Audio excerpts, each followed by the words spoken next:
Baik Sobat Eljon, sesaat lagi kita akan memulai talk show bersama dengan hostnya Dr. Yoza Firdaus SPOG dengan narasumber Dr. Siti Dwinanti Amanda SPKJ dengan tema gangguan cemas di masa pandemi dan menjelang new normal. Baik, saat ini Kaca sudah berada bersama dengan Dr. Rios. Halo Dr. Rios. Halo, selamat sore sahabat Eljon. Ya, selamat sore sahabat. Selamat sore Dr. Rios. Ya, saya langsung mulai aja ya. Oh, boleh. Oke, ini programnya udah vakum ya, hampir 2 bulan vakum nih gara-gara COVID-19 nih. Dan kayaknya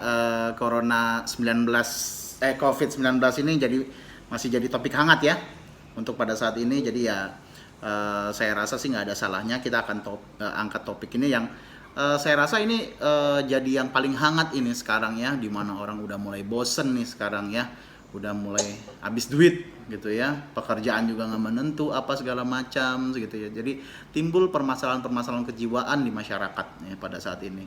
Apalagi udah dibilangin masyarakat juga bingung nih, new normal. Apa sih itu new normal? Saya aja sampai sekarang sih belum tahu apa ini new normal itu. Sekarang sudah hadir bersama kita, ini ada Dr. Siti Dwinanti Amanda, spesialis kesehatan jiwa ya. Beliau ini dokter berpraktik di Jakarta.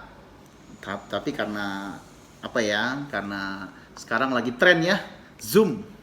Nah, makanya kita bisa nih yang dokter jiwa paling in di Jakarta bisa kita undang nih untuk bicara di topik kita pada hari ini ya. Oke, silakan Dokter Manda ya. Saya panggil Dokter Manda aja, Dok.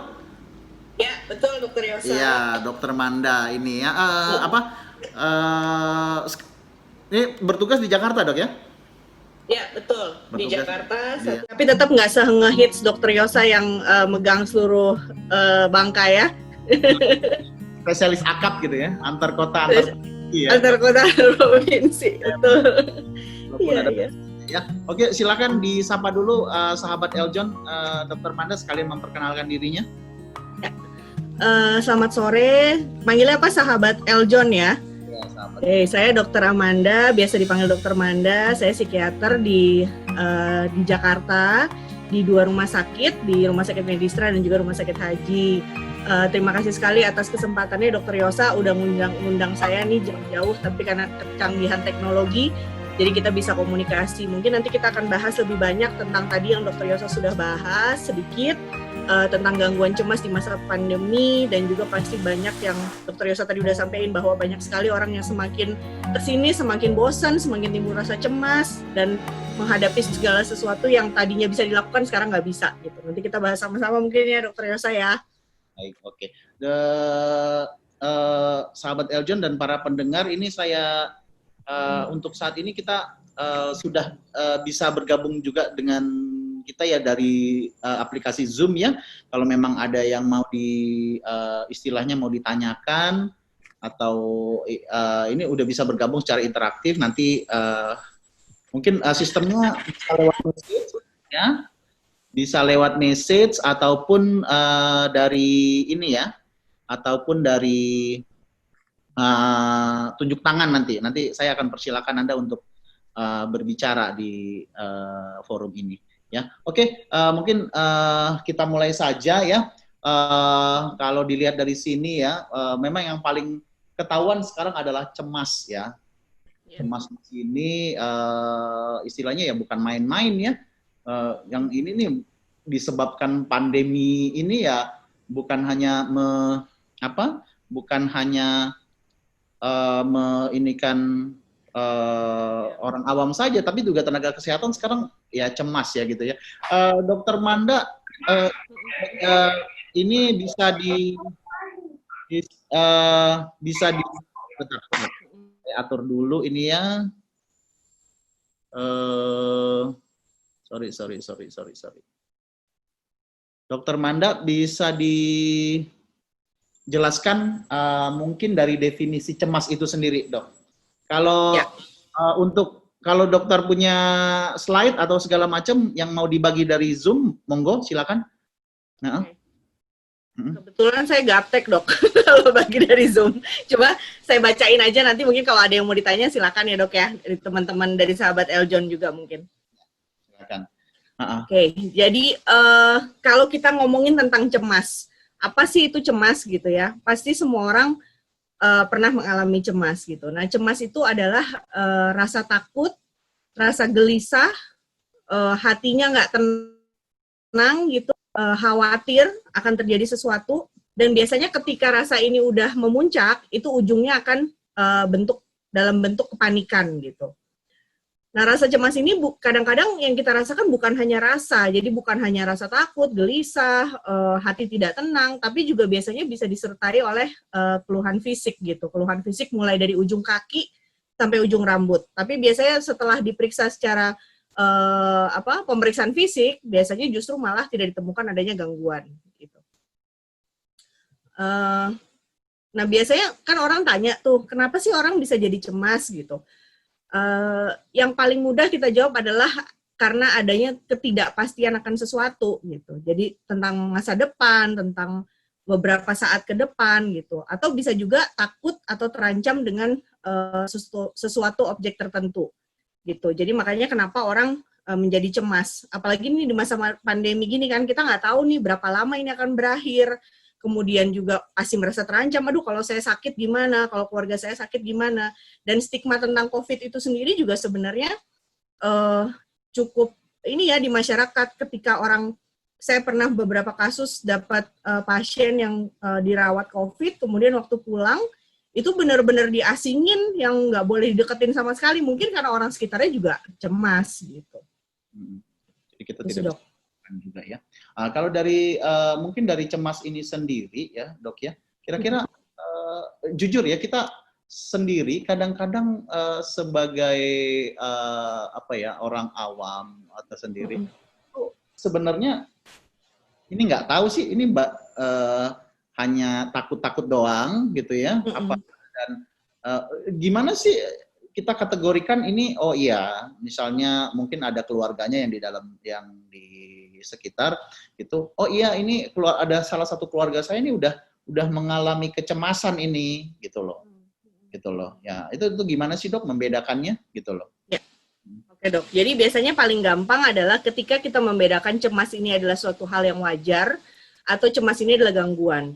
Paling mudah, pasti setiap orang pernah cemas, Dokter Yosa pasti pernah cemas, teman-teman sahabat-sahabat Eljon juga pasti merasakan pernah cemas ya. Nggak mungkin rasanya nggak pernah cemas gitu. Masuk gitu ya. Kenapa? Anak masuk gitu. Jadi rasanya hampir semua orang pasti pernah cemas, tapi sebenarnya cemas ini kita justru bisa gunakan sebagai bentuk kewaspadaan kita. Tapi tadi Dokter Yosa kan mempertanyakan, ini pertanyaan hampir semua banyak orang, kapan sih dibilang bahwa cemas ini gangguan, kapan sih cemas ini masih dikatakan wajar? Nah, dikatakan wajar bila yang nomor satu adalah cemas ini tidak berkepanjangan. Maksudnya kita bisa segera coping dengan cemas itu. Jadi kalau misalkan kita cemas nih, ada ketakutan, nanti COVID, kalau saya keluar rumah saya takut kena gitu. Tapi kalau misalkan dia langsung bisa mengalihkan, oke, selama saya pakai masker, selama saya cuci tangan, mungkin itu akan berkurang, jadi tidak berkepanjangan. Dan biasanya tetap berani untuk beraktivitas gitu. Jadi dia tetap keluar rumah, tapi ya lebih berhati-hati. Nah, ketika sudah jadi gangguan, ketika dia memikirkan, oh nanti saya kena COVID nih, nah dia tidak bisa beraktivitas. Jadi dia akhirnya mengurung diri di kamar, nggak mau keluar rumah. Pokoknya mengganggu fungsi dia yang seharusnya dia jalankan sehari-hari. Nah, itu biasanya kita bilang cemas ini sudah bagian dari gangguan. Ketika cemas ini sudah berkepanjangan dan sudah mengganggu fungsi. Gitu dok, kira-kira. Seperti itu ya. Nah, terus kalau di sini juga disebutkan istilahnya itu adanya disertai dengan keluhan fisik juga ya, dok ya. Seperti apa sih keluhan fisik? Nah, keluhan fisik itu macam-macam. Biasanya kadang-kadang kalau kita sudah cemas sekali, paling sering biasanya keringat dingin, keringatnya segede-gede jagung gitu, atau biasanya mules, atau bisa juga sakit kepala gitu. Terus ada juga yang jadi mual-mual gitu. Mungkin dulu Dokter Yosa waktu pas awal-awal nggak tahu praktek sendiri ada rasa cemas kali gitu, atau pas anak suami istri lahiran anak gitu kan biasanya. Waktu siaran pertama aja saya cemasnya bukan main. Nah, gitu. Jadi biasanya kayak gitu. Jadi mulai dari yang bolak-balik ke toilet atau misalkan bolak-balik pengen BAB gitu. Ada yang sampai diare. Jadi memang cemas ini bisa dari ujung kaki sampai ujung rambut, Dok. Tapi yang paling sering orang alami adalah masalahnya di lambung gitu. Jadi sering asam lambungnya naik gitu. Seperti itu. Dan kadang-kadang pasien datang ke psikiater itu setelah dikonsul dari penyakit dalam. Oh ini keluhannya ternyata nih bukan dari lambungnya aja, lambungnya udah diobatin kok gitu. Sudah minum obat berbagai macam tapi nggak bisa. Ternyata pas dikasih obat-obatan untuk naikin serotonin, baru deh dia mereda gitu, keluhan lambungnya. Nah, di sini juga disebutin ya tadi Dok ya. Nah, ini mungkin meneruskan dari pertanyaan saya tadi yang pertama gitu loh tentang apa istilahnya itu yang tadi ya. Mungkin lebih luruskan aja ya. Di mana batasnya antara apakah cemas itu dianggap wajar dan sudah tidak wajar gitu loh. Ya. Jadi kalau berdasarkan pedoman gangguan jiwa itu kita dari ICD-10 dari ngambilnya ya atau dari DSM-5 itu mengatakan bahwa kalau segala sesuatu yang sudah mengganggu fungsi itu dianggap sudah bagian dari gangguan. Dan biasanya ada kriteria waktu. Karena harusnya ketika ada kecemasan, orang harusnya bisa coping, Dok. Gitu. Dalam waktu mungkin kurang sebulan, dalam waktu 3 bulan, 6 bulan, dia harusnya bisa cemasnya bisa dia tanganin. Walaupun cemas masih ada, tapi dia bisa tanganin. Nah, ketika itu sudah tidak bisa lagi bertahan gitu sampai dia mengganggu fungsi, maksudnya gini, tadinya dia bisa kerja, cuma karena dia cemas dia jadi nggak kerja. Atau misalkan tadinya dia harus sekolah atau kuliah. Ketika dia cemas berlebih, dia jadi nggak kerja, nggak kuliah. Nah, itu kita udah sebut gangguan. Gitu. Dan biasanya terjadinya hampir setiap hari, dan ketika ada pikiran yang menimbulkan cemas, dia tetap nggak bisa mengalihkan gitu. Jadi dia terus preokupasi pikirannya ke situ terus gitu. Jadi nggak bisa fokus. Terutama begitu ya. Nah, ini berhubungan ini nih. Pada saat ini sih yang merasakan hal tersebut ya, itu kan bukan orang dewasa ya.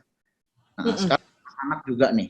Anak-anak juga nih. Apalagi sekarang juga ikut dipersulit dengan ketidakpastiannya dari pemerintah apakah memang sekolah mau diiniin lagi atau tidak. Kayak gitu. Ya. Nah, ini gimana nih? Gangguan cemas pada anak ini juga apakah memang harus kita perhatikan gitu? Apakah memang ya udahlah gitu dibiarin aja lah, udah kasihan juga kan di rumah terus gitu kan main game biasanya seperti itu ya. Ya bagaimana, Dok? Ya, jadi memang gangguan cemas pada anak itu juga bisa terjadi gitu. Nah, tapi biasanya anak-anak kan belum bisa menyampaikan apa yang mereka rasa ya. Biasanya justru terlihat dari perubahan perilaku gitu. Misalkan ada yang jadi kayak suka megang kalau anak-anak usia kurang dari 6 tahun biasanya suka memegang alat kelaminnya, Dok. Gitu. Itu menanda orang tuanya malah marah, ngapain sih megang-megang gitu. Padahal sebetulnya itu bentuk ekspresi mereka untuk mengekspresikan kecemasan itu gitu. Kalau bapaknya nggak apa-apa, bapaknya? Bapaknya bahaya, Dok. Ya, kalau orang tuanya lebih berbahaya ya kalau seperti itu lebih ya. Bahaya. Nanti keluar selesai WFH jadi banyak yang ke dokter Yosa. Oh iya. Udah ada imbauan kalau kalau bisa sih hamil jangan dulu katanya seperti itu. Ya, diteruskan, Dok. Ya. Nah, silakan diteruskan. Jangan dulu ya.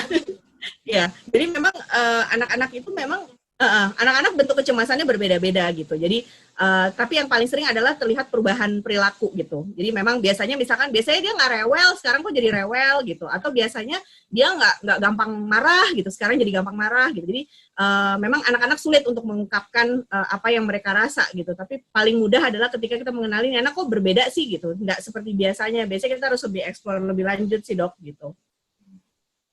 Nah, itu kalau yang ininya aja, Dok ya.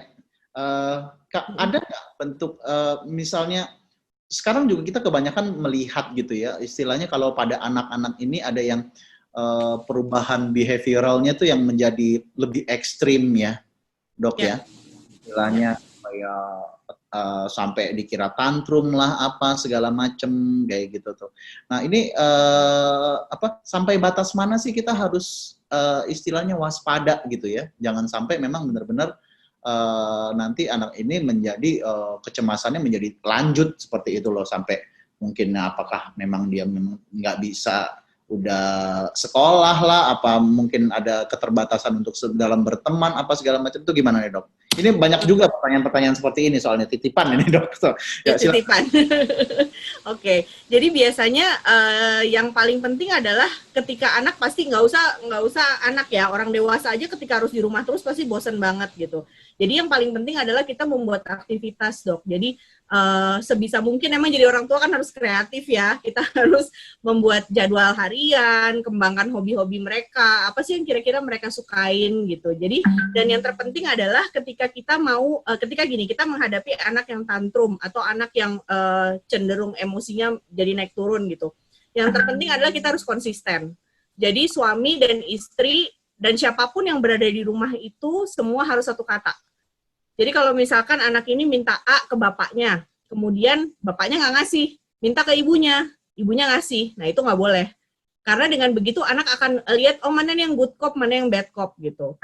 Nah itu yang sebisa mungkin kita hindari. Jadi yang paling sering kali bermasalah adalah ketika anak-anak tinggal sama orang tua kita juga nih, gitu kan. Nah akhirnya jadinya seringkali pola asuh ini jadi nggak bisa jalan betul gitu. Nah itu sih yang penting kita harus konsisten dok. Apapun yang kalau suami bilang A ya istri harus bilang A gitu. Dan semua yang di rumah yang ikut terlibat juga harus konsisten satu kata. Jadi anak ini nggak punya kesempatan untuk tanda kutip ya, nggak punya kesempatan untuk minta bantuan sama si A atau si B gitu. Oke. Dok, ini saya lihat di ini ya, ada rujukan ini bahwa memang ini pada anak-anak sih saya rasa sih sering terjadi ya, bagaimana itu tidak bisa fokus, mudah marah seperti kita sebutkan tadi ya, tidak bisa duduk tenang gitu loh, sulit tidur gitu loh. Sekarang masih banyak, saya juga banyak pasien-pasien sekarang yang jadinya sulit tidur. Untuk ibu-ibu hamil dengan kesulitan tidur gitu ya, itu banyak bertambah pada saat ini gitu loh. Mungkin juga itu merasa sangat lelah dan mungkin selera makan tuh yang berubah itu ya. Ini bagaimana nih dok? Kalau untuk mungkin di sini ya kita fokus pada anak lah ya untuk ininya. Ya kalau pada dewasa tadi kan udah dijelaskan ya, saya rasa sih cukup jelas lah tadi ini. Gimana nih dok? Silakan dok. Jadi biasanya kan gejala yang ditemui pada cemas itu bisa di dewasa bisa juga di anak, memang kan yaitu tadi mudah marah, tidak bisa duduk diam, sulit tidur gitu ya. Nah semuanya ini balik lagi sebetulnya kan kalau kita ngomongin secara ilmiah gitu ya, gejala-gejala ini timbul kan karena ada ketidakseimbangan kimia otak gitu. Biasanya yang paling sering turun itu adalah ada kimia otak namanya serotonin atau norepinefrin. Nah ini yang biasanya sering kali turun gitu.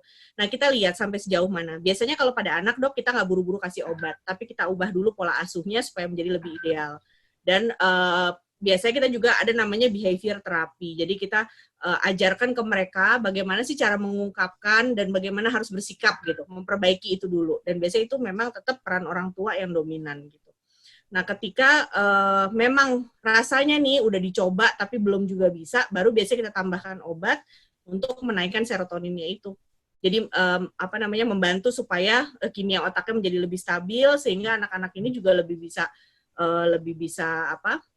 calming down gitu, dan biasanya lebih mudah untuk melakukan tadi yang behavior therapy, melakukan perubahan pola asuh gitu.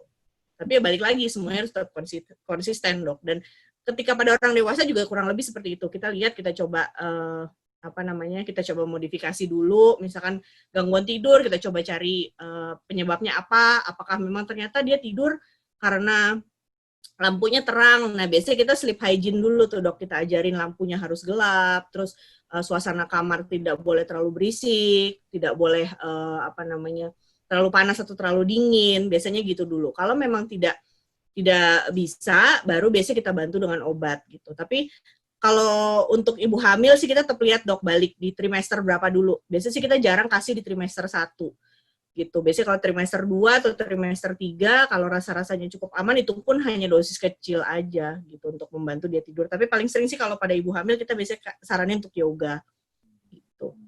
Seperti gitu ya dok ya. Itu, dok. Oke. Saya sih biasanya kalau pada ibu hamil ada memang penguat gitu yang berefek ngantuk gitu loh. Jadi biasanya sih saya kasih Oke. Jadi ngambil efek sampingnya ya, Dok ya? efek sampingnya yang masih aman untuk ibu hamil. Masih aman. Mungkin ya disuruh dengerin musik apa segala macam seperti itu sih, Dok, daripada memang kita pakai obat yang spesifik ya, Dok ya, kalau untuk itu. Oke, mungkin kita melangkah pada hal yang selanjutnya adalah cemas pada pandemi ini, Dok, gitu ya. Kalau mau dikategorikan, mungkin seluruh orang di dunia ini sekarang itu ya ada cemasnya, semuanya cemas gitu loh, pada tingkatan masing-masing gitu ya. Nah itu sebenarnya wajar nggak sih gitu loh pada masa pandemi ini sendiri, dong? Ya, sebetulnya pada masa pandemi ketika mengalami kecemasan itu hampir semua orang kayaknya di seluruh dunia ini pasti bilang nggak sendirian, Anda nggak sendiri mengalami kecemasan gitu, karena memang ini jadi isu di seluruh dunia dan rasanya seluruh dunia juga lagi ngalamin kecemasan nih gitu. Cuma ya balik lagi, kita mesti lihat apakah kecemasan ini terus bertahan dan sampai mengganggu fungsi, atau cemas ini sebenarnya kayak Dokter Yosa pasti cemas juga tentang COVID gitu kan. Mungkin sahabat Eljon juga cemas terkait COVID. Tapi ketika kita masih bisa cemas terus tuh kalau di tengah bulan. Itu kayak masalah semua orang ya. Gitu. Jadi cemas tuh bukan hanya karena COVID ya, Dok. Tengah bulan pun bisa bikin cemas gitu. Jadi ya itu, kalau hanya di tengah bulan, hanya beberapa hari kemudian membaik ya berarti bukan bagian dari gangguan gitu. Kita masih katakan itu hal yang wajar gitu. Seperti itu, Dok ya. Nah, terus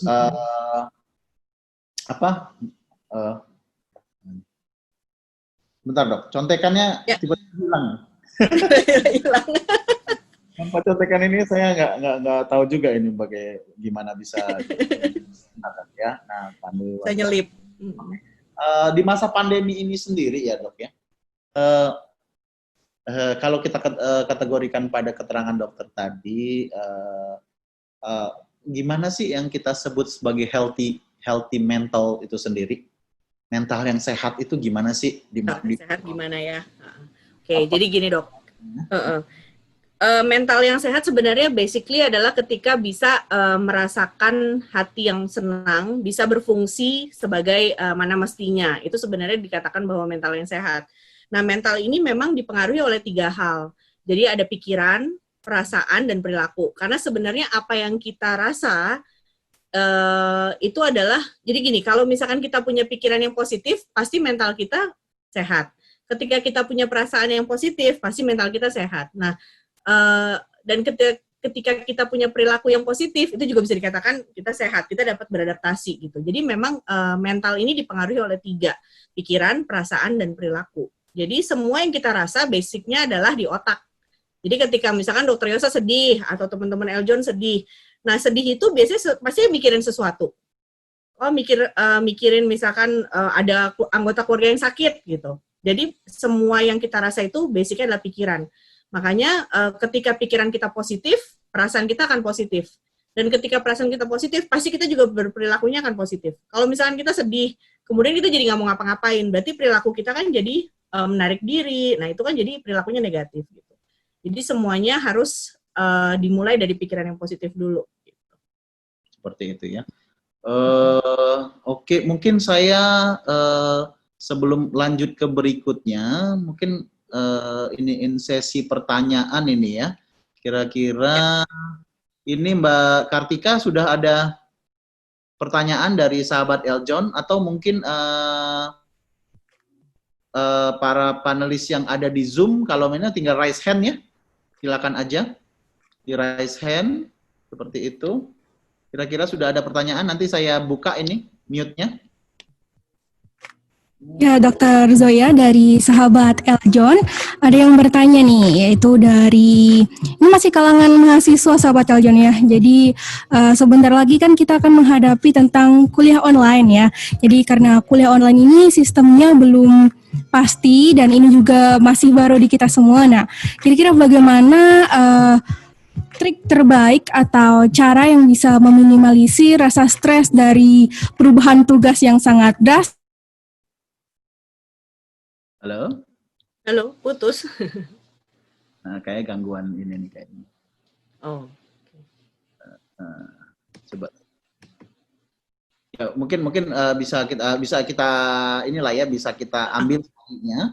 Mungkin yang permasalahannya adalah ya tadi ya, kuliah ini ya saya juga merasakan. Saya kebetulan sekarang saya lagi menempuh pendidikan juga ya, dan sekarang dalam masa sekarang ini Zoom ya. Lagi jadi mahasiswa ya, Dok? Mahasiswa ya, pemakaian online ini nih sering gencar sekali, dan ya gimana ya, memang karena kita untuk tatap muka itu jarang dan segala macam, tugas-tugas itu menumpuk seperti itu loh. Ya, ini juga mungkin tadi bisa kita hubungkan juga dengan anak sekolah tadi ya. Kalau anak sekolah ini lebih pusing lagi, ibu-ibunya juga stres. Betul. Ibu-ibunya juga stres. Ya, ini bagaimana nih, Dok? Mungkin dari sisi kitanya dulu ya, sebagai student ya.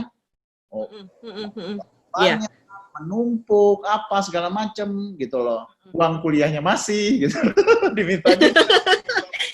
Tapi ininya ilmunya separuh-separuh ya kalau lagi begini. Diharapkan seluruhnya ya. Tapi ya itu dia kan banyak sekali excuse yang hadir pada saat Zoom ini juga, pada saat pandemi ini juga banyak, sehingga memang tidak full lah yang kita dapat. Gimana, Dok? Ya, jadi sih yang paling penting adalah ini sebenarnya berlaku bukan hanya ketika pandemi, Dok. Jadi bisa juga dipraktekkan ketika sehari-hari gitu.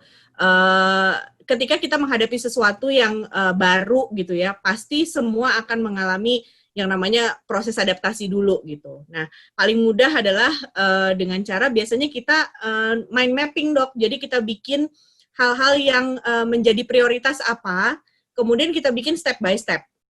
Karena ketika semuanya di kepala, rasanya penuh banget nih gitu, mesti ini, belum ngerjain tugas, belum ini, belum itu, terus belum lagi gaptek, caranya gimana gitu kan, Zoom segala macam ini itu. Jadi biasanya memang sebelum itu kita yang nomor satu, kita harus persiapkan dulu semuanya gitu. Mungkin kalau perlu ditulis apa-apa sih, kalau Zoom tuh gimana sih cara ngelakuinnya gitu. Mungkin harus connect-nya seperti apa, nah itu semua tuh dibuat rincian gitu, sampai nanti kita tahu, oh ini sebenarnya tidak semenakutkan yang saya pikir gitu. Jadi terus kemudian bertanya sama orang yang lebih paham gitu. Jangan gengsi untuk bertanya yang pasti. Gitu. Terus dan bikin to-do list. Jadi kadang-kadang kan itu tadi, nomor satu mesti apa dulu nih. Nomor dua mesti apa dulu, dan bikin time schedule. Nah time schedule ini juga harus dipatuhi gitu. Jadi bukan hanya dibikin, ditempel, tapi nggak diikutin gitu. Jadinya ya pasti sama aja gitu. Jadi harus benar-benar kita harus harus konsisten sama jadwal yang kita buat, sama to-do list yang kita buat gitu. Nah memang pasti ketika jenuh, pastilah namanya juga ya di rumah terus gitu. Biasanya kita harus tetap ya tadi harus kembangkan apa yang bisa bantu kita untuk ngalihin gitu. Biasanya pasti setiap orang tahu hobinya mereka apa sih, yang buat mereka happy apa sih gitu. Gitu sih, Dok. Oke, mungkin kalau boleh saya mudah-mudahan terjawab. Boleh saya tambahkan nih sedikit ya gitu, karena ya silakan. Saya juga ini ya, maksudnya saya juga seorang student gitu kan, jadi ya memang sih konsekuensinya dari tugas yang membludak sih memang iya sih ya. Cuman ya di samping daripada itu memang banyak sisi dipermudahnya ya untuk hal tersebut ya. Istilahnya betul. Excuse yang dapat gitu loh. Jadi istilahnya kalau saya sih menganggapnya memang ada di satu sisi kita lebih berat, di sisi yang lain justru dipermudah seperti itu loh. Jadi di sini sih dipermudah, betul. Di sini sih sebenarnya hanya habit yang berubah gitu loh. Biasanya kita datang mungkin ke situ, ketemu teman-teman, apalagi nih mahasiswa S1 ini kan, waduh itu masih seger-seger tuh ya. Betul. Kalau saya sih udah pada tua-tua semua nih yang teman-teman saya ya. Jadi ya kalau ngumpul-ngumpul, kalau itu kan mungkin habitnya yang tidak ada. Jadi kehidupan sosial yang berubah gitu ya. Tapi kalau untuk dari segi pelajaran sih saya rasa sih ya itu seperti kata saya tadi, ada kesulitan di satu sisi, di sisi lain yang akan lebih dipermudah seperti itu loh. Ya, betul. Dan rasanya mereka juga profnya mungkin atau yang ngajar mungkin juga sama-sama mengerti ya, Dok, bahwa kondisinya seperti ini, jadi ada keterbatasan gitu. Saya rasa sih nggak ini ya, nggak ada yang Ya seharusnya sih tidak. Kalau yang mahasiswa tuh harusnya tidak stres sih, kalau menurut saya ya, karena memang bisa lebih enjoy lah, bisa lebih kayak bangun bisa Mahasiswa bisa fokus belajar gitu ya dok. Kalau yang ngambil lo tuh bisa mikir duit juga. untuk belajarnya itu ya juga yang apa yang memang sulit ya, seperti itu tadi. Kalau kita memang masuk kuliah kan seperti disuapin. Kalau ini kan enggak, kita benar-benar apa ya, benar-benar jarak jauh, dan kalau tidak ada komitmen yang kuat ya udah. Kalau orang lain belajar, kita tidur di rumah. Betul, betul. Iya. Saya setuju banget tuh. Memang balik lagi ke komitmen kita masing-masing ya. Kita harus siapin waktu, siapin tenaga, pikiran, fokus untuk ke itu gitu. Supaya waktu yang kita siapkan itu benar-benar bisa efektif gitu. Dibanding sambil nyambi apa, jadinya kan memang multitasking itu memang ada nggak bagusnya juga gitu. Akhirnya nggak selesai, malah jadi stres, penunda. Nah itu yang nggak boleh tuh. Iya. Ada lagi? Ini pertanyaan dari yang lain ini, dari sahabat Zoom, ya sahabat Eljon, sahabat Zoom pula ini. Oke, Mbak Kartika tadi kedengeran nggak jawaban dari Dokter Manda? Halo? Hilang suaranya? Ya, halo Mbak Kartika? Halo? Kok ini mana ini? Enggak nih, udah saya lepas ini kalau ininya ya. Halo? Kok nggak ada ya? Nggak ada suaranya? Nggak ada suara ya? Mbak Kartika. Oke, mungkin sambil dibenerin ya, mungkin Mbak Kartikanya ya, untuk Mbak Kasca ini. Karca. Ini.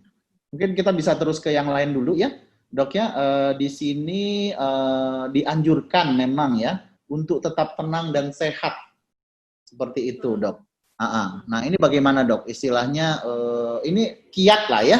Kalau memang ini adalah kiat ya, gitu. Ya silakan.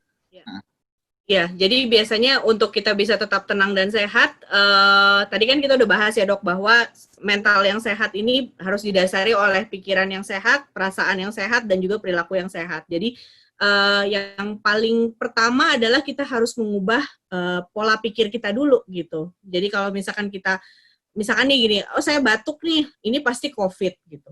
Nah, ketika kita punya pikiran seperti itu, pasti kita akan jauh lebih cemas gitu. Tapi ketika orang mencoba membuat alternative thinking atau pikiran alternatif, misalkan, oke, saya batuk, tapi saya coba periksa dulu ke dokter deh, bisa jadi ini cuma flu biasa gitu. Nah, biasanya pasti dengan sendirinya kecemasan kita berkurang.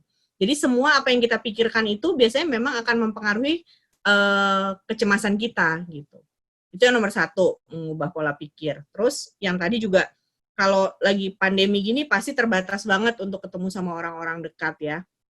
Jadi biasanya kita harus tetap bicara dengan mereka, harus menyampaikan apa yang kita rasa, jadi kontak sosialnya tetap dijaga. Nah sekarang kan udah canggih nih, bisa lewat Zoom, bisa video call WA, bisa via telepon, jadi kita tidak merasa sendiri gitu, tapi banyak orang yang juga sama-sama kita yang juga merasakan hal yang sama gitu. Dan biasanya kita nyebutnya itu ventilasi, mengeluarkan apa yang di dalam gitu dok. Nah itu biasanya membantu juga untuk kita tetap tenang dan juga tetap sehat.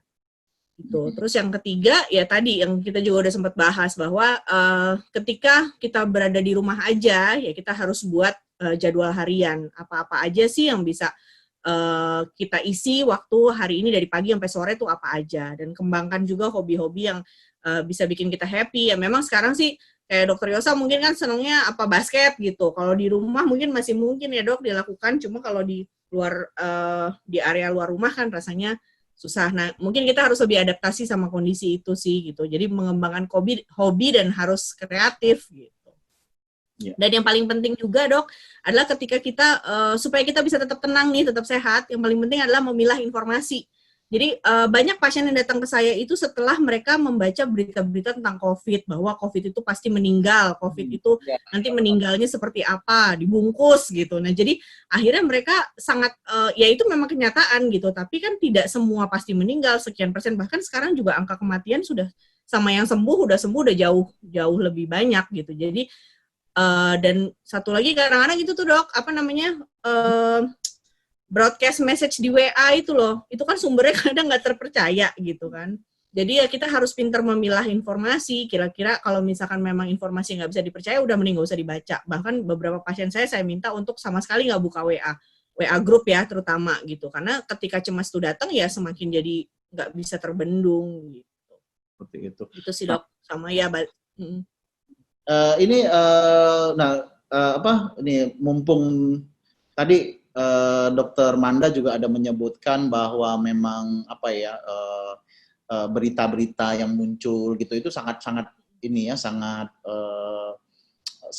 mengganggu dan bikin cemas. Nah tapi ini kalau kita balikan begitu ya, sekarang kan muncul ya dok ya, muncul lagi malahan dari tenaga kesehatan sendiri kayak gitu loh, ada muncul katanya ini konspirasi lah apa segala macam sehingga amat sangat mempersulit kerja pemerintah maupun tenaga medis gitu loh untuk supaya ini jangan sampai terlalu menyebar apa segala macam. Jadi istilahnya bertolak belakang kampanye yang diajukan pada masyarakat kayak gitu, bahwa ya nggak usah takut, ini nggak ada segala macam. Ini sebenarnya bisa disebut cemas nggak sih? Orang karena nggak pasti ya. Istilahnya ini terus kapan nih saya bisa istilahnya kerja lagi? Jadi orang ya udahlah, anggap aja ini konspirasi lah. Kalau konspirasi itu nggak kenapa-kenapa. Ini bisa disebut begitu nggak sih dok? Istilahnya pengharapan belaka gitu loh, pengharapan yang didamba-dambakan supaya itu jadi kenyataan gitu loh istilahnya. Gimana dok? Silakan dok. Iya.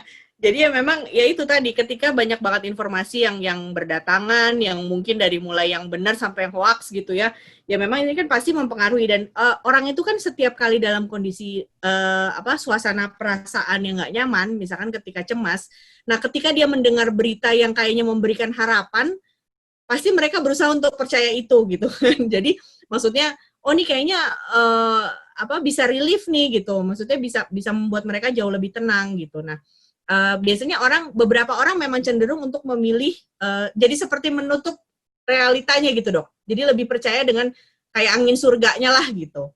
Nah makanya balik lagi kita harus harus lihat realitanya apa gitu, dan harus kembali lagi. Nanti ada tuh namanya kalau di psikiatri itu ada program namanya cognitive behavior therapy. Jadi kita ketika orang timbul kecemasan karena pikiran-pikiran tadi, terlalu banyak pikiran negatifnya tapi tidak sesuai realita, nah itu biasanya kita bentuk lagi sih dok, proses pikirnya, pola pikirnya, bahwa ya kita harus melihat realita yang ada nih apa gitu. Kan misalnya kalau misalkan, dan sumbernya terpercaya, kayak misalkan tadi dokter Yosa bilang, kalau dari pemerintah aja udah ngasih taunya begini, itu kan sumbernya lebih terpercaya dibanding hanya dari WA group atau dari yang berita-berita yang ini gitu. Jadi balik lagi kita harus lebih bijak lah untuk memilah berita. Seperti itu dok ya. Oke. Nah ini kita mungkin nih sebelum saya akan melompat ke arah new normal. Ini mungkin dari kalau sudah ada pertanyaan dari mungkin ini Mbak Karca ya dari Eljon, sudah ada dari ini ada pertanyaan lagi sambil menunggu pertanyaan-pertanyaan dari sobat Zoom. Kalau dari Instagram saya belum ada ini, baru ini aja. Halo Mbak Karca, halo, sudah ada ini? Ya dokter, belum. Ini nanti ada satu pertanyaan tentang normal. Jadi nanti kan kata dokter kita bahas normal setelah ini gitu kan? Oke, nanti disimpan dulu kan. Ini dari sahabat Zoom juga belum ada. Oke. Nah ini new normal. New normal ini ya. Sebetulnya saya sendiri sih belum paham ya, apa istilahnya esensi sendiri dari new normal ini sendiri. Ya istilahnya sih kalau memang mau diharafiahkan adalah mencoba berdamai ya, mencoba berdamai dengan virusnya. Kita jalankan kegiatan-kegiatan kita seperti biasa sehari-hari dengan tetap memegang teguh norma-norma ke COVID-19-an gitu ya. Sama kayak Dewa 19 ini kayaknya. Nah, fansnya banyak sekarang Dewa 19 daripada COVID sendiri ya. Nah ini sendiri ini kan belum berjalan dok ya. Mungkin di beberapa negara sudah berjalan dan angkanya juga angkanya juga ada yang berhasil, ada yang tidak gitu ya, jadi makin tinggi tingkat coronanya apa. Jadi menimbulkan kecemasan baru kayak gitu ya, Dok ya. Di kita pun belum ada. Nah, ini gimana nih? Menurut dokter sendiri, gimana sih nanti kita dalam menghadapi new normal ini dan apa saja yang harus kita waspadai tentang kecemasannya yang akan kita hadapi pada new normal ini nanti? Silakan, Dok. Ya, terima kasih, Dok. Ya, jadi memang new normal ini memang sesuatu yang new ya. Jadi memang ketika dulu kita normalnya keluar rumah ya tanpa masker. Kalaupun kita mau nonton konser atau mungkin kita ke supermarket, kita nggak perlu jaga jarak gitu. Jadi semuanya ini menjadi new normal sebenarnya adalah kita harus membentuk habit baru terkait dengan kondisi si COVID ini nih gitu. Jadi tidak mudah memang karena kita harus memulai suatu kebiasaan yang baru gitu. Nah, sedangkan untuk membentuk habit, apalagi habit yang baik itu kan butuh proses gitu, Dok. Jadi memang harus dibiasakan. Biasanya harus dilakukan ulang supaya kita bisa beradaptasi dengan new normal ini gitu. Ya tadi memang kalau misalkan pasti akan timbul kecemasan lagi gitu. Orang-orang juga awalnya ketika mereka tadinya nggak usah jauh-jauh deh kayak dulu, kita ke rumah sakit baik-baik aja gitu kan, nggak parno lah gitu. Sekarang ketika ada COVID ini pasti akan jauh lebih hati-hati atau mungkin nolak untuk datang ke rumah sakit gitu. Nah jadi kita harus maksudnya new normal ini memang akan sesuatu yang pasti kita harus perlu waktu untuk adaptasi gitu. Cuma bukannya nggak bisa. Yang terpenting adalah kita harus tetap tenang, lakukan yang tadi yang sudah sempat kita bahas, apa sih yang bisa bikin kita tetap tenang, dan yang terpenting adalah kita harus mengulang terus sampai ini jadi habit yang baik gitu. Jadi kayak misalkan tadi kalau keluar rumah ya harus pakai masker, terus juga jaga jarak gitu. Kayaknya pemerintah kan udah menggaungkan itu terus. Kemudian kalau menyentuh area wajah atau mau makan ya harus cuci tangan dulu gitu. Kalau setelah bepergian ya harus mandi gitu. Jadi ya itu semua sih, Dok, yang pasti butuh proses dan butuh adaptasi gitu. Seperti itu ya, Dok ya. Nah, new normal ini sendiri kan new normal. Jadi ini otomatis kan menjadi habit baru juga ya. Karena sebelumnya orang kebanyakan dia bersikap mempunyai habit tertentu ini dengan tetap stay di dalam rumah gitu loh. Dia harus keluar rumah di mana juga ketemu dengan orang lain kayak gitu ya. Dan yang paling susah adalah dengan kalau kita bertemu dengan new normal yang istilahnya hybrid gitu ya. Ya apa tuh? Biasa aja gitu, nggak ada jadi biasa kagak pakai masker, itu juga menimbulkan tersendiri gitu loh, Dok. Iya, gitu. Betul. Sendiri. Nah, istilahnya itu harus bagaimana nih sebaiknya seperti itu. Untuk mungkin kalau di sini sih bukan mengikuti ininya ya, istilahnya bagaimana sih kita untuk menumbuhkan rasa positive thinking kita loh terhadap new normal ini sendiri. Bahwa ya memang seperti itu. Memang sih kalau kita kategorikan ya, istilahnya sekarang kalau sistem imun kita juga ya sekarang sih sudah mulai bersahabat ya, saya rasa ya, dengan tinggi sekarang makin tinggi tingkat penularannya ya, tapi ya memang diikuti dengan tingkat kesembuhan yang tinggi juga ya. Kalau saya tanpa mengutip teori-teori konspirasi tersebut ya. Gimana nih, Dok? Bagaimana sih caranya kita dari positive thinking sehingga kita bisa bukan hanya bisa bersahabat dengan keadaan, tetapi juga meningkatkan sistem imun kita gitu loh. Ya kan? Ya memang kan kalau kita kemarin juga sempat Dr. Yosa pasti tahu deh ada viral yang Indonesia terserah gitu kan ya, karena mungkin pada satu titik tuh tenaga medis sudah mulai merasa kewalahan dengan makin banyaknya jumlah peningkatan jumlah kasus gitu ya. Tapi balik lagi, namanya Indonesia terserah pun, namanya tenaga medis mau terserahnya kalau ada orang sakit juga mesti diurusin gitu kan ya.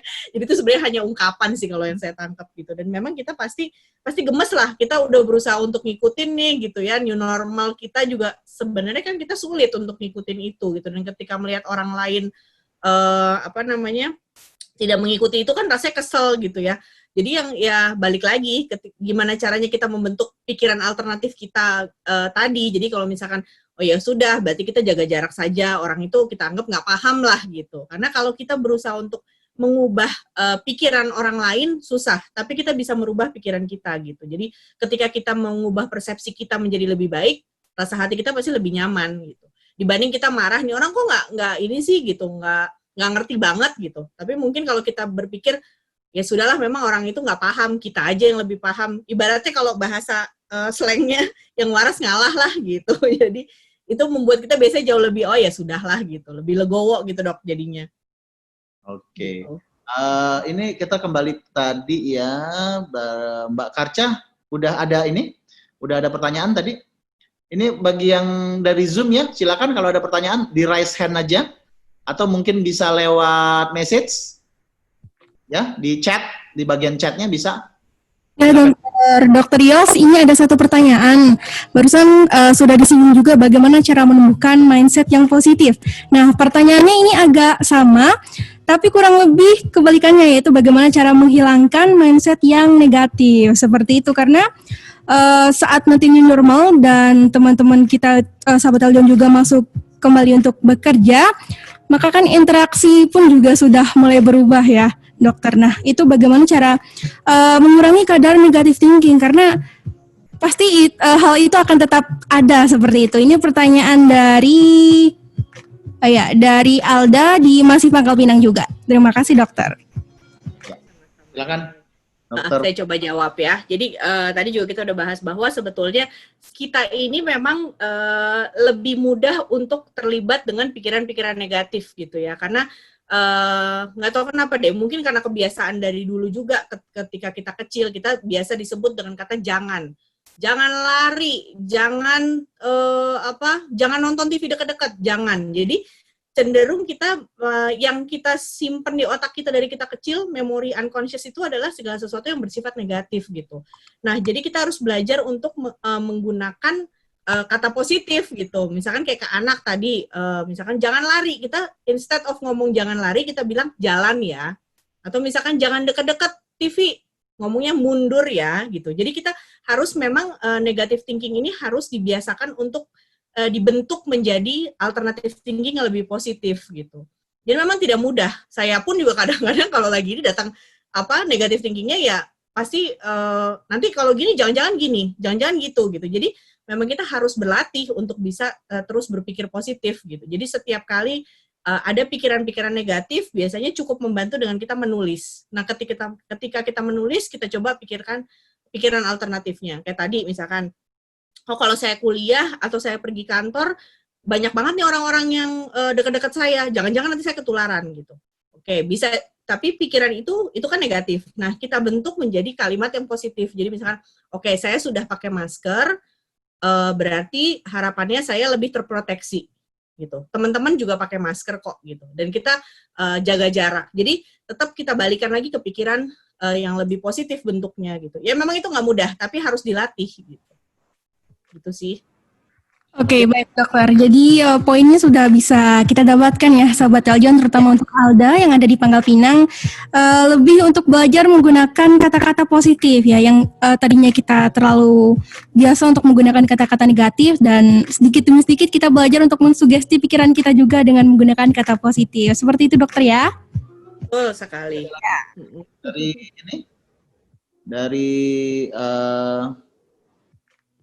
sahabat Eljon yang lain atau dari sahabat dari Zoom, kemungkinan ada. Oke. Ini mungkin masih malu-malu dok. Malu-malu ya. Ya dok, Oh ya, silakan dokter. Ada dokter Winnie nih. Ya, selamat sore dokter Winnie. Ya, untuk ya dok, saya mau nanya dok. Ini kan untuk masalah, ya Allah, unstable. Ya, nggak apa-apa, kedengeran kok.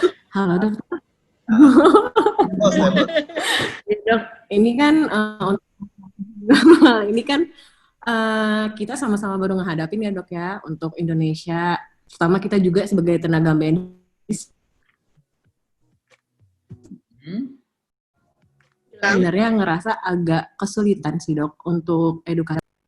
Gimana sih dok sebenarnya cara yang edukatif untuk menggiring pola pikir masyarakat supaya nggak cemas terhadap corona itu sendiri dalam menghadapi situasi yang baru sekarang dok? Oke, pertanyaan yang bagus sekali ya dari Dokter Winnie ini. Ya, silakan. Ya Dokter Winnie, terima kasih pertanyaannya. Jadi memang edukasi itu dibilang susah-susah gampang gitu ya. Termasuk kami pun di psikiatri itu belajar untuk edukasi orang tuh 4 tahun lah gitu ibaratnya. Ada satu mata kuliah tertentu gitu lah yang harus kita jalani gitu. Nah memang edukasi ini nggak gampang. Cuma yang paling biasanya kita lakukan adalah edukasi ini harus berulang dan berulang dan berulang. Dan yang paling penting adalah kita lihat dulu pemahaman orang ini udah sampai sejauh mana sih gitu. Karena kadang-kadang kita edukasi ini tanpa menanyakan sampai sejauh mana dia tahu. Jadi kita udah edukasi aja. Oke, COVID gini-gini ya, COVID udah pasti ini ya, COVID tuh gejalanya batuk, pilek, demam gitu. Nah, sedangkan dia mungkin nggak tahu COVID ini apa sih gitu. Jadi kadang-kadang yang simple itu gitu, dan ketika orang nggak paham dari awal, dia pasti udah males untuk ngikutinnya. Gitu. Jadi makanya sebisa mungkin edukasi itu lebih detail dan dari yang mulai yang ringan-ringan dulu. Kalau misalkan one on one, mungkin kita bisa lebih mudah gitu menanyakan pengetahuan dia sampai di mana, kemudian kita melanjutkan gitu.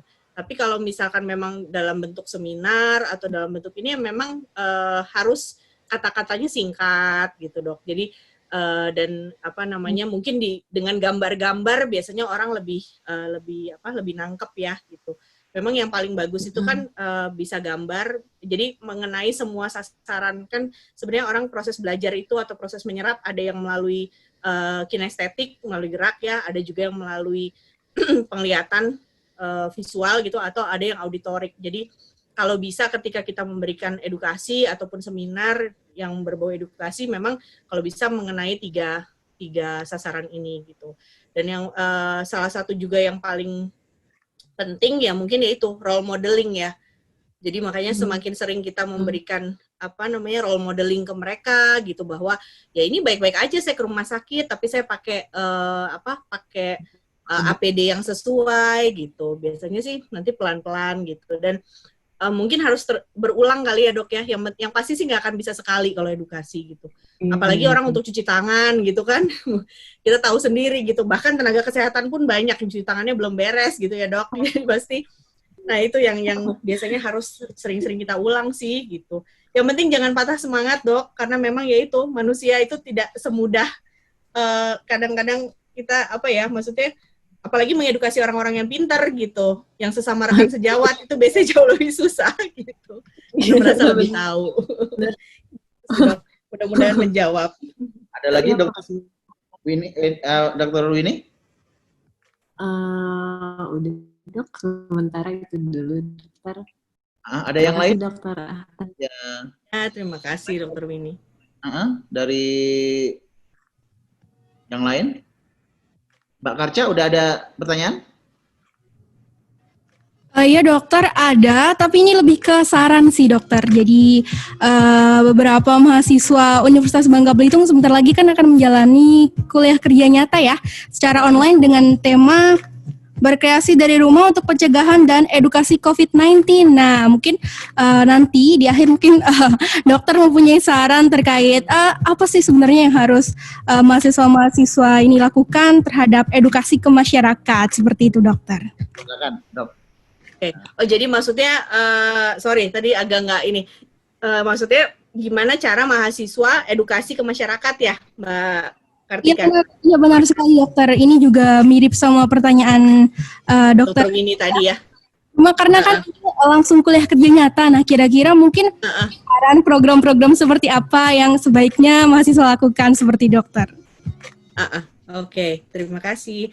Jadi ya balik lagi, ketika kita edukasi, yang terpenting sebisa mungkin sih memang kalau misalkan kuliah kerja nyata kan itu ada targetnya ya. Nah biasanya kalau kita edukasi memang itu kan bagian dari bagian dari pengabdian masyarakat atau apa gitu kalau nggak salah deh. Nah itu memang ini lebih punya banyak waktu biasanya. Dan kalau misalkan biasanya kita ada namanya focus group discussion. Jadi bisa bentuk program itu tuh. Jadi misalkan dalam satu kelompok itu misalkan hanya 5 orang dan 1 edukatornya gitu. Itu biasanya jauh lebih efektif karena dibanding seminar yang rame-rame gitu.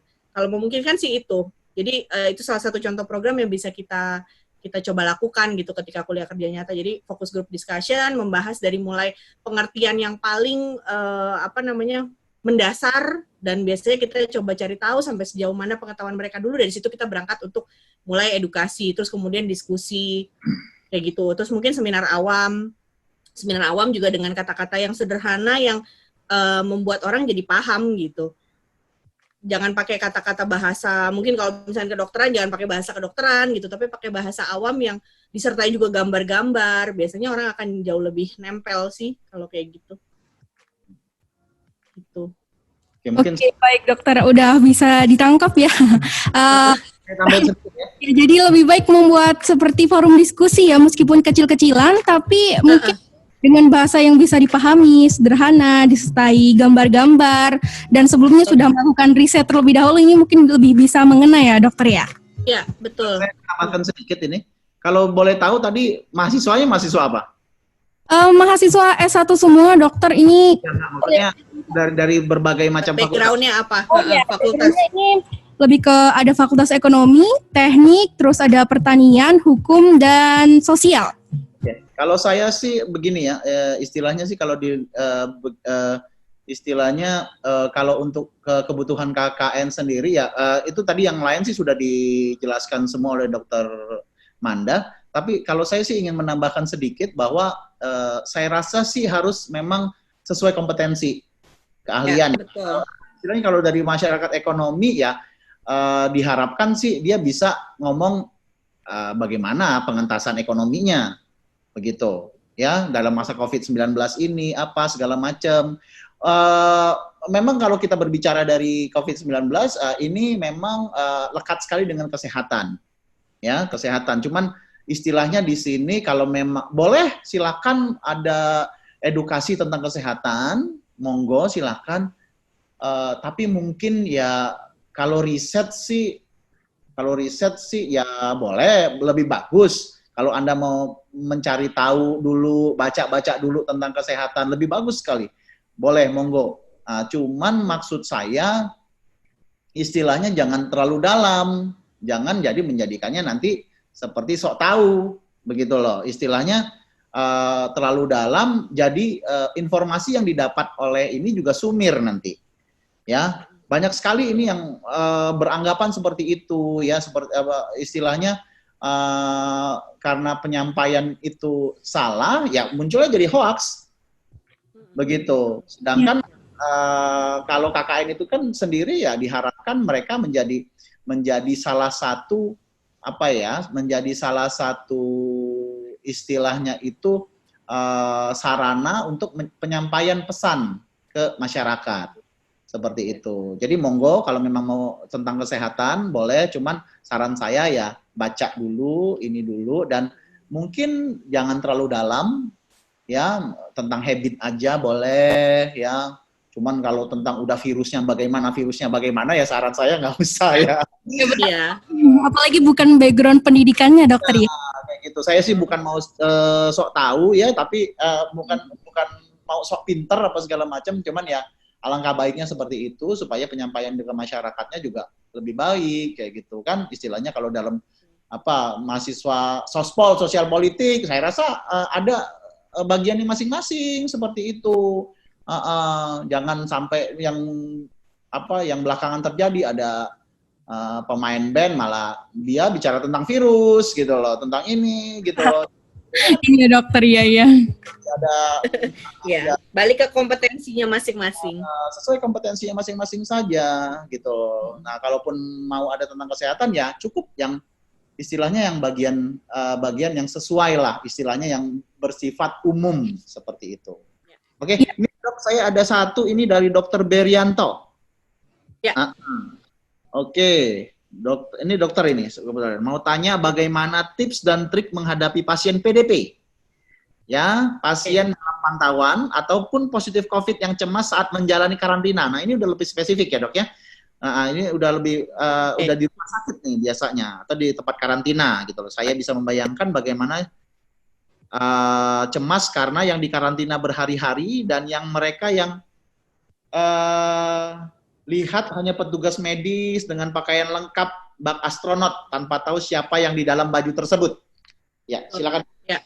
Ya, terima kasih dok pertanyaannya. Ya, jadi memang kebetulan di rumah sakit saya juga menghadapi hal yang sama nih. Jadi memang pasien-pasien bukan hanya tenaga medisnya yang jadi cemas juga ya, karena kan terus-terus berhadapan dengan pasien, malah nggak boleh pulang, karantina, dan lain-lain. Nah, sebenarnya sama yang dialami pasien juga kemungkinan besar juga akan mengalami kecemasan. Jadi biasanya yang paling mudah kita lakukan adalah minta pasien untuk relaksasi, dok. Jadi biasanya minta mereka untuk melakukan itu rutin, bisa pagi, siang, sore, atau pagi, siang, malam gitu. Pokoknya ketika cemas itu mulai timbul.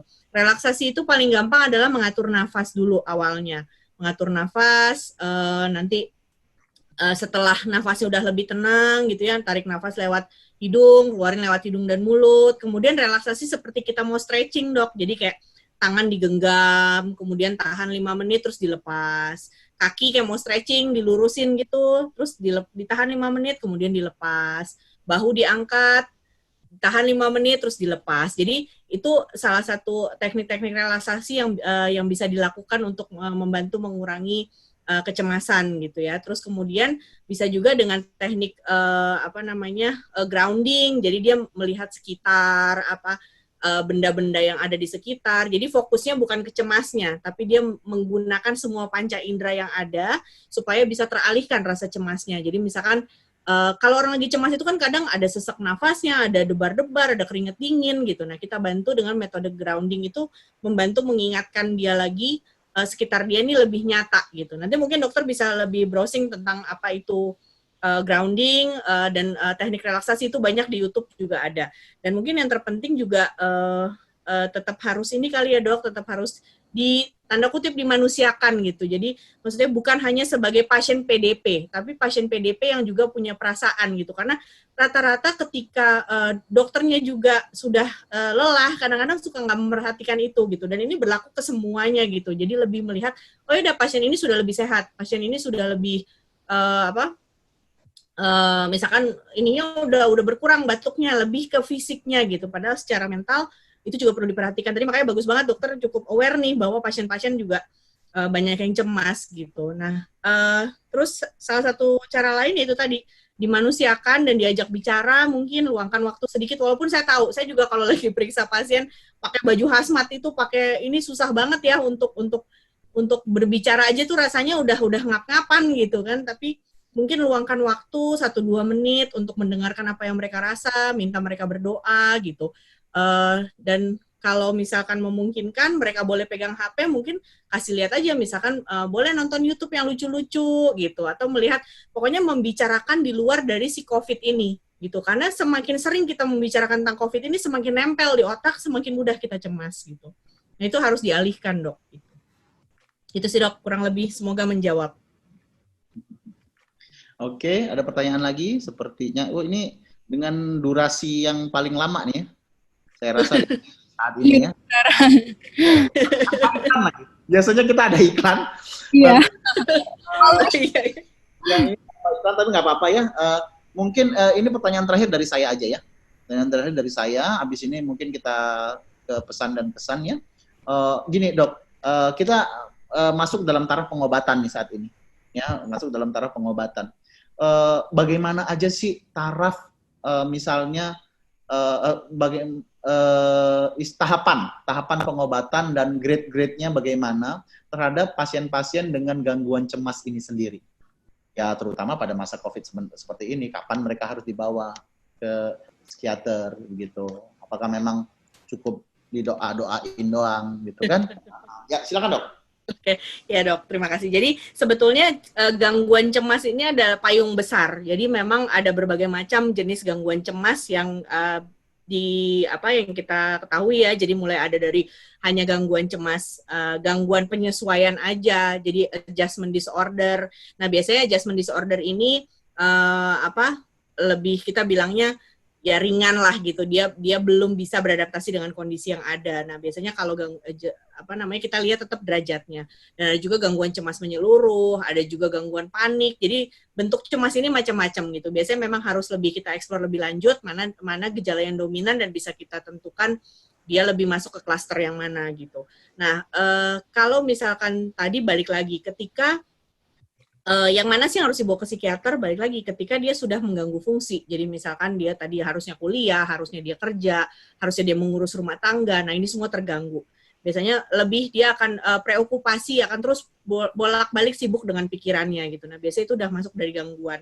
Nah untuk kita bawa ke psikiater, nanti akan kita lihat kelebih mana dia condong jenisnya, dan biasanya nanti kita lihat untuk terapinya. Jadi terapinya tetap yang nomor satu, biasanya kita akan minta dia untuk ya tadi relaksasi, untuk merubah habit, merubah pola pikir, dan biasanya juga dibantu tetap sama obat-obatan sih dok gitu. Nah obat-obatannya ini memang ada jenis yang kerjanya di serotonin, ada yang penenang gitu, yang golongan benzo. Nanti kita lihat dia lebih cenderungnya apakah cemasnya, kalau cemasnya sangat tinggi biasanya kita bantu dulu sama golongan benzo di awal-awal terapi gitu, tapi bukan untuk penggunaan jangka panjang. Jadi kayak misalkan alprazolam atau misalkan clobazam itu bukan untuk penggunaan jangka panjang, jadi hanya sementara sambil menunggu si obat yang bekerja di serotonin ini sudah bisa stabil di dalam otak, dalam darah, baru nanti benzonya kita turunin pelan-pelan gitu.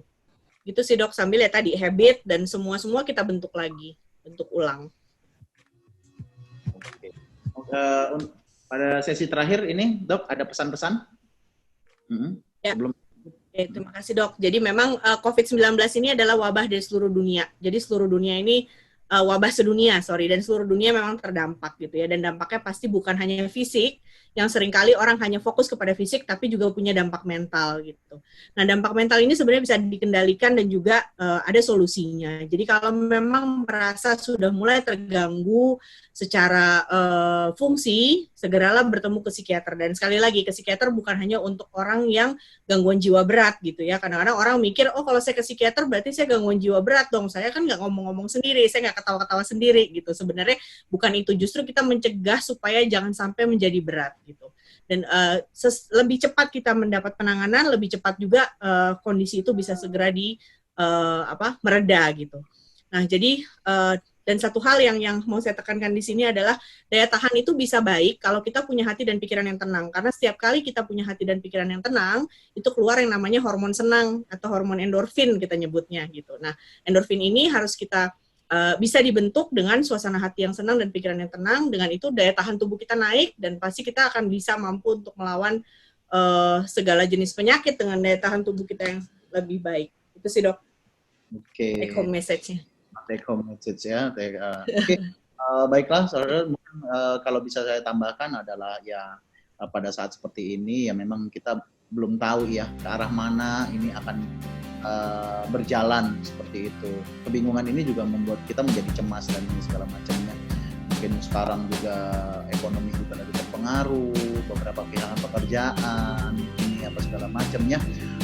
Kebingungan juga bagaimana menghidupi keluarga segala macam gitu loh. Jadi memang mungkin dari situ juga kita juga ditantang untuk berimprovisasi ya, untuk punya pikiran-pikiran tersendiri. Ya salah satunya tadi sudah disebutkan dengan Dr. Manda, berpositif thinking, ini apa segala macam. Mungkin di balik itu ada tujuan dari semua ini ya untuk hal tersebut ya. Jadi sekarang kita masuk pada taraf new normal ya, dan ini juga ya salah satunya ya masih banyak kontroversi, apakah memang ini bisa, apakah kita siap gitu loh. Tapi saya rasa sih sekarang sumber-sumber informasi itu sudah banyak, silahkan diserap sebaik mungkin. Cuman tadi ya istilahnya pilihlah yang baik gitu loh, sehingga Anda bisa menjalani normal ini juga dengan baik. Saya rasa sih dengan tingkat kesehatan yang baik, mungkin ya tidak mudah untuk terjadi penularan tersebut, begitu ya. Oke, mungkin di sini saya tutup pertemuan kita pada sore hari ini ya. Sudah banyak sekali pertanyaan dan informasi yang penting ya. Minggu depan kita akan masih tentang COVID-19, cuman kita akan bahas dalam